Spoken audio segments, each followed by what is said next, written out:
Assalamualaikum warahmatullahi wabarakatuh. Hai semuanya, selamat datang di podcast santai tentang sejarah bersama aku Karina Dan aku Siva. Hari ini kita bakal bahas topik yang gak cuma penting tapi juga banget seru, yaitu perkembangan nasionalisme di Indonesia pada awal abad ke-20.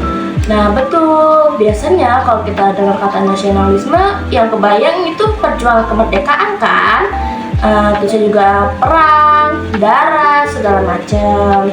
Nah, padahal nasionalisme itu udah mulai tumbuh jauh sebelum Indonesia merdeka.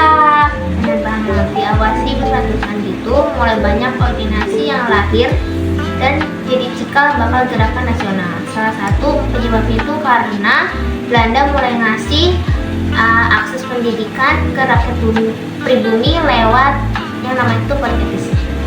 Nah, dari situ mulai muncul deh generasi terpelajar seperti dokter, guru, pelajar yang makin mikirin soal penjajahan.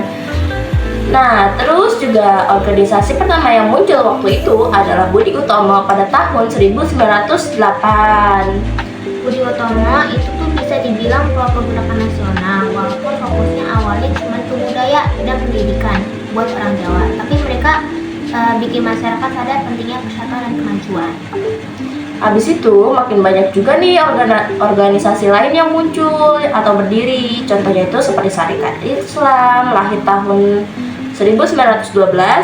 Ini beda dari Budi Utomo karena lebih luas cakupannya dan lebih nyentuh isu politik dan ekonomi juga. Yoi, Syarikat Islam juga mulai ngomongin soal ketimpangan ekonomi dan penindasan kolonial.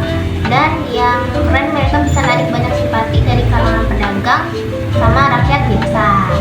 Terus yang gak kalah penting juga peran anak muda dan pelajar yang paling kerasa tuh waktu momen Sumpah Pemuda pada tahun 1928. Anak-anak muda dari berbagai daerah kumpul, terus sepakat satu tanah air, satu bangsa, satu bahasa, Indonesia. Itu keren banget sih. Mereka tuh udah mikirin nasional bukan cuma daerah sendiri. Semangat persatuannya tinggi banget walaupun zaman masih susah. Nah bener tuh, gue salut banget sih. Di tengah tekanan penjajahan, mereka tetap bisa punya visi buat masa depan bangsa. Nasionalisme zaman itu tuh bukan cuma soal politik doang, tetapi juga tentang identitas, sejarah, dan semangat buat berubah. Iya, dan dari semangat itulah akhirnya perjuangan kemerdekaan bisa makin kuat sampai akhirnya merdeka tahun 1945. Tapi akar-akarnya yang jelas dari masa pada awal ke-20 ini. Makanya penting banget buat kita ngerti sejarah ini, karena apa yang kita nikmatin sekarang tuh hasil perjuangan panjang banget. Betul, dan semangat nasionalisme itu masih relevan banget.